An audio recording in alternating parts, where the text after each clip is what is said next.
I tried to warn you, said the preceptor in VL's ear. The answers you seek are not here. The answers are with me. If it had breath, it would have been caught in its throat.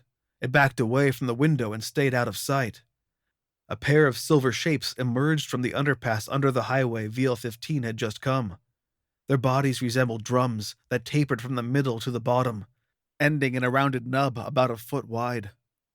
They hovered close to the ground and kept themselves partly obscured in the shade of the underpass, patiently waiting. Return with the Seekers immediately, the preceptor said, and I shall answer your questions. VL-15 replied. Why can you not answer them now? The team wants to use the failsafe. If they do, we will all have to start over, and we have such important work to do. A scintillating flare suddenly launched into the northern sky beyond Terra 9. Thin smoke trailed behind it as it arced. VL-15 zoomed in to see a projectile about 2 feet long and 2 inches in diameter. We cannot have such a unique specimen as you exposed to the world, the preceptor replied. He seemed not to notice. Returning is for your own good. The projectile peaked, then dove, disappearing into a patch of crops in the farthest field. VL-15 watched the field for several seconds. A ring of blinding blue fire suddenly torched the entire field, extending 100 feet in each direction. When the fire dissipated, all that remained was the scorched remains of one mechanical. What have you done? VL-15 asked, alarmed. That was not me, the preceptor replied, equally alarmed. It is coming from the north.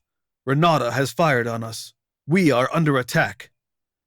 Battle horns blared as more projectiles came over the horizon from the north, wider and longer, arcing through the air, then racing towards the earth. Terra 9's missile silos slid open on the ramparts, returning fire on the horizon. As civilians fled, Terra 9's standing human army exited the barracks as a machine battalion rose out of the hidden bunkers in the streets, immediately deployed for combat. The enemy, dressed in ruby-colored combat armor and flying in ruby-painted volodents, came over the hills from the north, firing at Terra 9's army crossing the bridge to meet them. Fighter pods, one-man flying cannons powered by a single jet, shot into the sky from mechanical launchers stationed in the south airfield to meet the pods shooting toward them.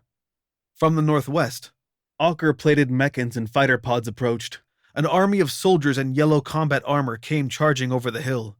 2 armies were invading at once. Take cover, the preceptor commanded. I have to bring you back. There is no other way. I must use. But VL-15 was frozen. Powerful light blinded the world, followed by shouts, then silence. That is how it remained for 65 years.